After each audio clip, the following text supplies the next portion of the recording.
Today's review is sponsored by the new Sit Bit. See how long you sit on your ass. Watch it, Alan. I'm shooting.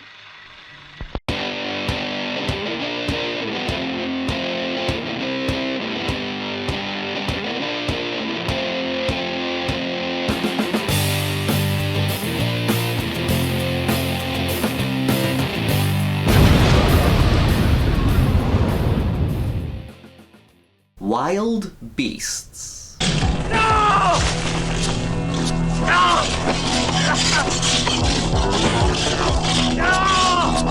No! Italian horror can get pretty crazy, and Wild Beasts is a good example of just how crazy it can be. This was the only cinematic movie made by Franco Prosperi, whose name I probably butchered. Sorry. He was notorious for Mondo movies, like Mondo Cane, Africa Audio, aka Africa Blood and Guts, and Goodbye Uncle Tom.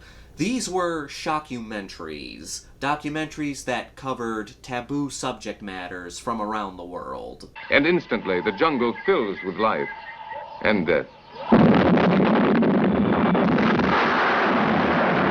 Most of what was filmed for these movies were fake. These movies were made to be shocking, focusing on sex and death.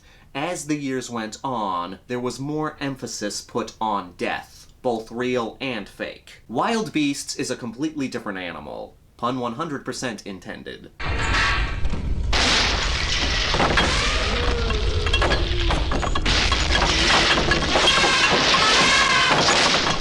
In a European city, that's all we know about the plot, PCP gets into the drinking water of a local zoo. The animals drink the water, get hocked up on PCP, break loose, and run amok throughout the city. We get some messy death scenes.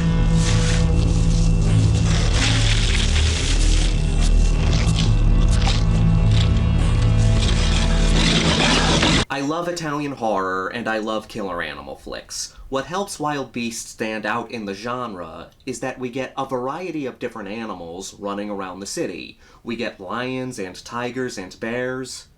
I'm not saying it, but I know what movie you're all thinking about. Roar starring Tippi Hedren. Anyway, we also get killer rats, dogs, cheetahs, and elephants. What the hell is that? Elephants!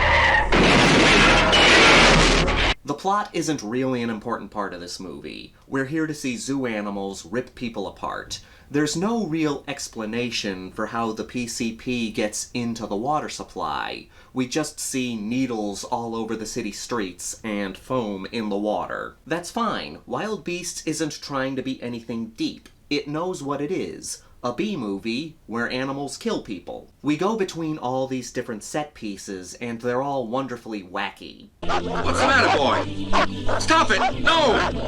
Hey, down! No! Our first victims are a young couple having sex in a car. This is classic B-movie material. Young couple getting frisky in a car, only to be murdered by whatever the killer is. In this case, it's a bunch of rats coming out of the sewers and eating them alive.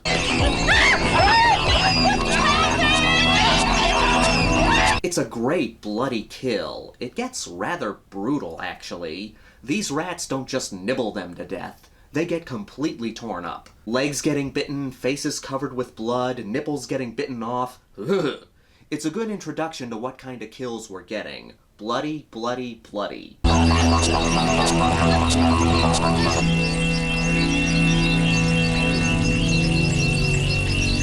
Before we get into the fun deaths, I do have to take the mood down a little bit and address the animal violence. This is one of those movies where animals are actually killed on camera. There's a scene where a few rats are set on fire, then there's the scene where the zoo animals get into a slaughterhouse and start having their way with some of the farm animals. Just so you know where I'm coming from, I'm not a vegetarian, I do eat meat, but I don't think it's right for animals to be killed for the sake of a movie. It's not something I like to see, and that's coming from a fan of Cannibal Holocaust. Animals being killed on camera is an unfortunate part of certain Italian horror movies, mostly the cannibal flicks. It's not something I can defend, and I understand why people would hate these movies because of that. The reason I'm still able to watch these movies and enjoy them despite the animal cruelty is because they came out so long ago. There's nothing I can do about it now. All we can do is say that it was wrong and make sure it doesn't happen again. After that somber moment, let's get back to the fun stuff, like watching animals kill people, because that's okay.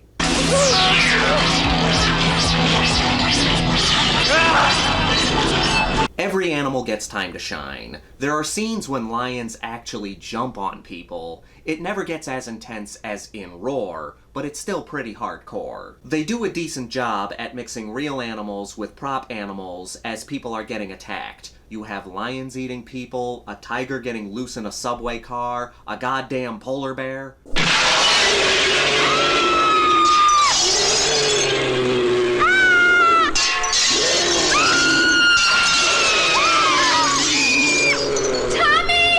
The elephants get some of the best moments in this movie, because they're elephants. They're so massive, they just mow down everything. It's so much fun watching these elephants high on PCP, smashing up these cars and pulling the people out so they can trample them.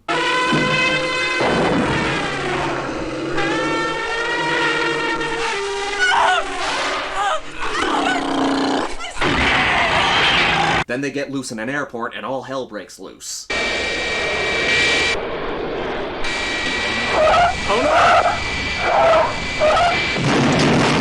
It's funny, the elephants do a good amount of damage, but most of the time it's just the elephants show up, people freak out because there's elephants around, thus resulting in them getting into car accidents. Oh, and if there are any vegetarians watching this video, you do have the joy of seeing a bunch of cows trash a fast food joint.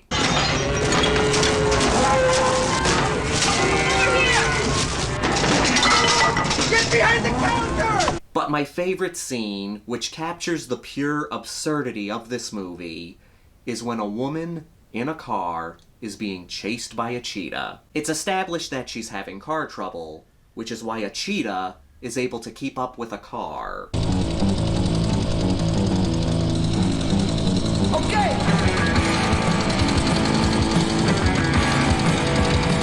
So you have this woman driving her piece of shit car down the city streets with a cheetah in hot pursuit, then our main character, who I have not mentioned yet because who gives a shit, we're here to see animal attacks, comes driving on the scene with a police officer. The woman barrels past them, which leads to one of my favorite lines in the movie. Hey, look at that! She's not crazy! She's being chased by a cheetah! So they start driving after this woman, trying to get this animal with a tranquilizer gun. Meanwhile, all these car crashes are happening around them, which you can't blame on the cheetah.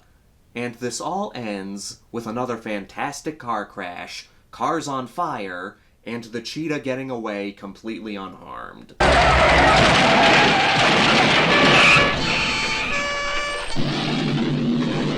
There are few movies like Wild Beasts. Of course there's Roar, but Wild Beasts is no Roar. I respect when a movie has a ridiculous premise and just goes for it. This is our idea, we're going in full throttle. For better or for worse, we will never get another movie like Wild Beasts. And with that, let's get to the Grindhouse rankings. We've got a body count of about 17. There could be more, but there are some car crashes that I think someone could survive. The kills consist of, but are not limited to, being eaten alive by rats, attacked by lions, and crushed by elephants. There is some nudity, with a pair of breasts getting mutilated by rats. There's a good pace between the animal moments, and enough interesting stuff between each attack. The characters are fun and serviceable, but they do take a backseat to the animal action. There is some unfortunate animal killings, but the fake violence is good and gory. There's a surprising variety to the kills, which you don't see in many killer animal flicks. And I respect how the movie just runs with its ridiculous premise. I'm giving this a 3.8 out of 5. It's not a perfect movie, but it's very entertaining. Crazy in all the right ways. As always, I want to thank all of you for watching and supporting my channel. If you're new here, please subscribe and give this video a thumbs up if you like what I do here, or give it a thumbs down if you don't like what I do here. Leave a comment down below. Tell me some of your favorite killer animal B-movies. This is the Maniac, here to remind you that the Grindhouse will never die. What the hell is that? Elephants!